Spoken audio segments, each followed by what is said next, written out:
I'm going to unbox and take a look at the Moog. This is Mogadishu, 1993. This is a game published by White Dog Games and sourced by Blue Panther. If you're not familiar with Blue Panther, they're a third party that does sourcing for several smaller war game and board game companies. So the components, the counters, cards, maps, and the like are going to be somewhat similar throughout any of those different game companies based on how they're sourced by Blue Panther.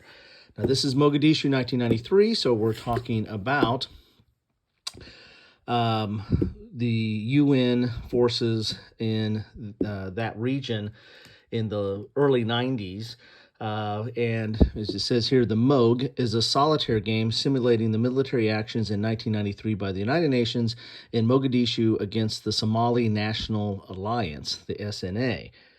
The game includes a number of exciting scenarios, including, of course, the Task Force Ranger mission, famously depicted in the 1999 book and 2001 film, both titled Blackhawk Down. So this qualifies for a Kilroy goes to the movies, because here is the Black Hawk Down movie.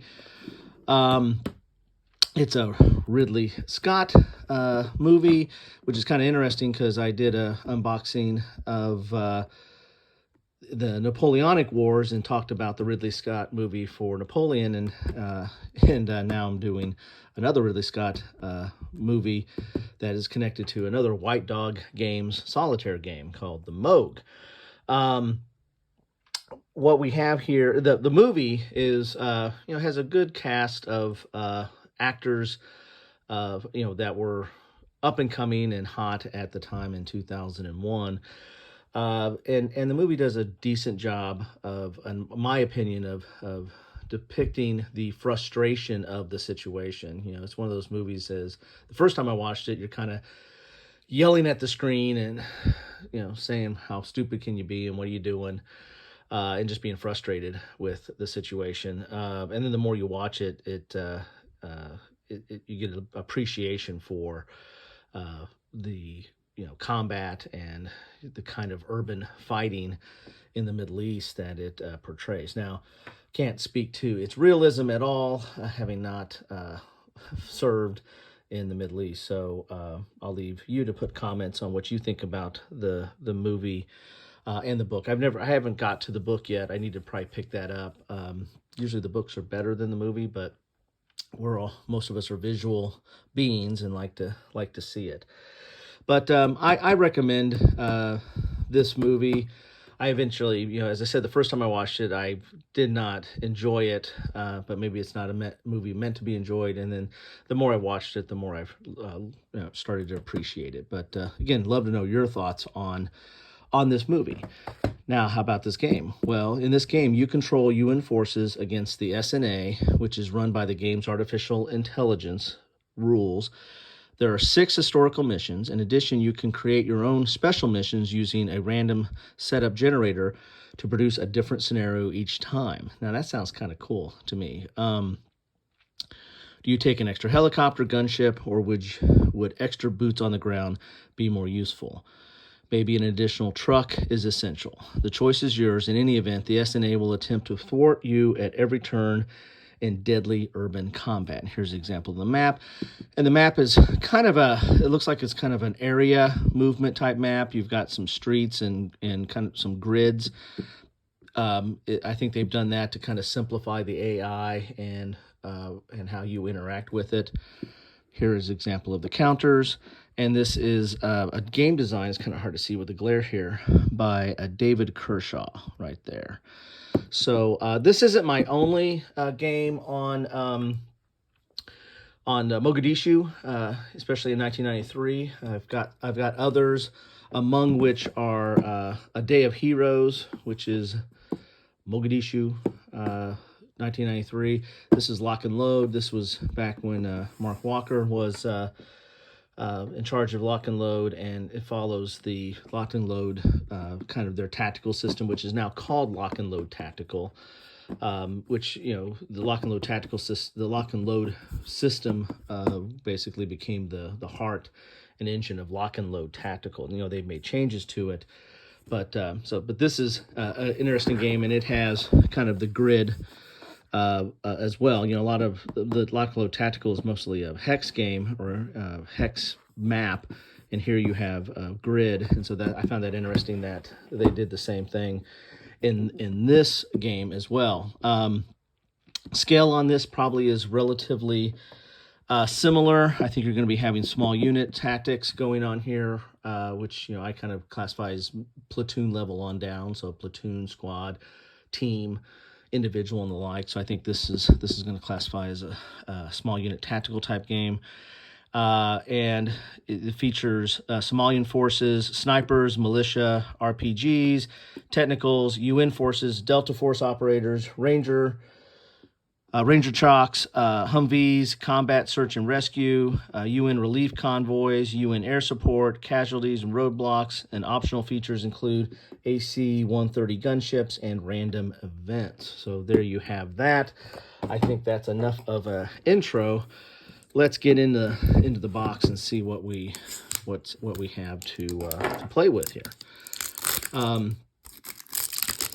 White Dog Games is not solely solo, but at least for me, they're kind of known for their solo games. Most of what I have picked up from them over the years is solo-based games. Mostly Mr. Madison.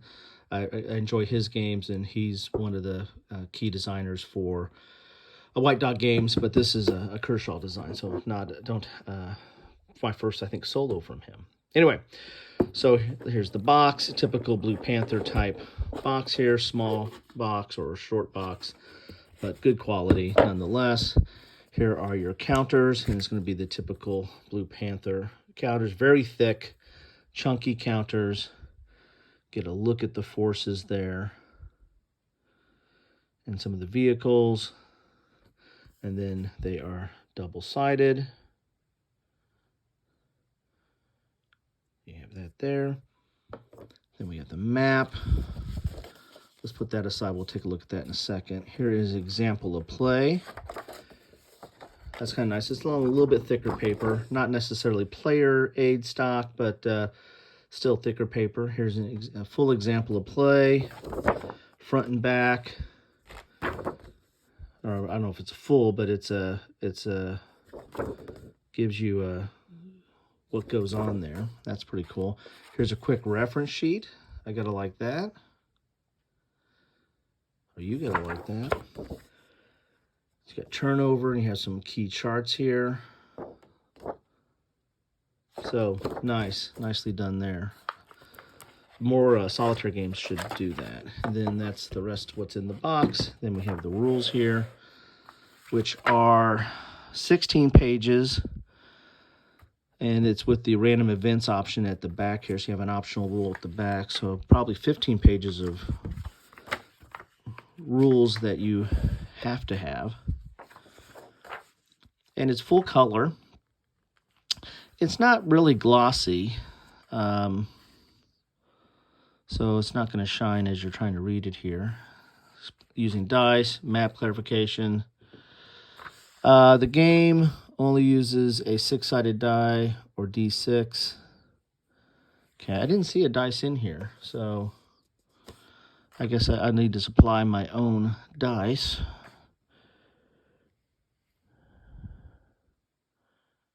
Okay, here's map clarification. Yeah, you will need to provide your own 6-sided dice. Okay, well, who doesn't have plenty of dice, right? Here's the map, contents, infantry, combat counters, and the backside is pinned, which is kind of a common designation in small unit tactical games. Setting up the game here. And since I do like the interesting, here's the main rules, and then you have kind of these side rules that go into a little bit more detail, I guess, about how the main rules are laid out. That's have a few games that do that, and I find that interesting. Some people might think it's kind of busy or confusing, but you've got the rules, and then you can kind of go and get a little bit more detail on it, kind of an example of play or an explanation off to the side. There's combat. Here's playing the game. So you're going to have the Somali reinforcement phase, UN air support, Somali action, Somali recovery, UN action, UN relief. So really, 5 is when you're doing most of your stuff, it looks like. This is going over each of those phases. And here's the scenario. So you've got Radio Mogadishu, Bloody Monday, Legado Compound, Russian Embassy, Otto's Garage,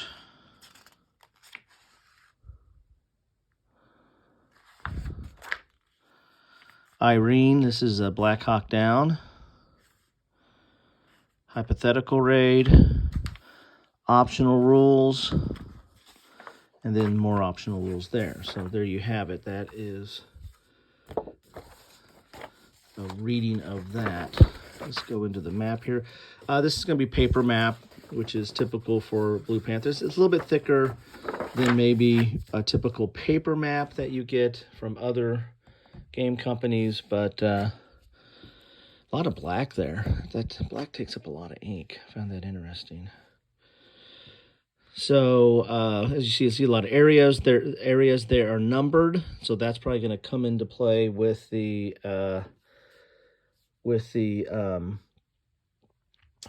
AI. It looks like it might be 11 to 66. So if that's the case, then you might need to roll two 6-sided dice and read them that way, so that you have any result from 11 to 16 and then 21 to 26 and so on. Maybe. Kind of looks that way. I'm looking at the way the numbers are. So here's the stadium up here, and then you've got some zones here that are labeled. That's probably for where reinforcements come or where you might need to take things to. You've got SNA intelligence chart or intel chart. You've got Gila supply chart and a turn chart here. Is that Gila supply? What is that? Yeah. There we go. Or support. That's hella support, not supply. So that's support. So there you have it. That is the map. So this is what you get in the box of the Moog from White Dog Games. I picked this up as part of the White Dog Games holiday sale. It was back in November. That's when I picked this up. This is probably publishing much later after that time frame. I pre-record a lot of my stuff and then shuffle it around to see what themes and what events are out there sometimes. So anyway, that's what I have for you today. I'd love to know your thoughts on this game, on White Dog Games in general, or the movie Blackhawk Down. That's all fair game there. So anyway, thank you so much for stopping by, and love to know your thoughts on any of these things. Anyway, take care.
Thanks for watching.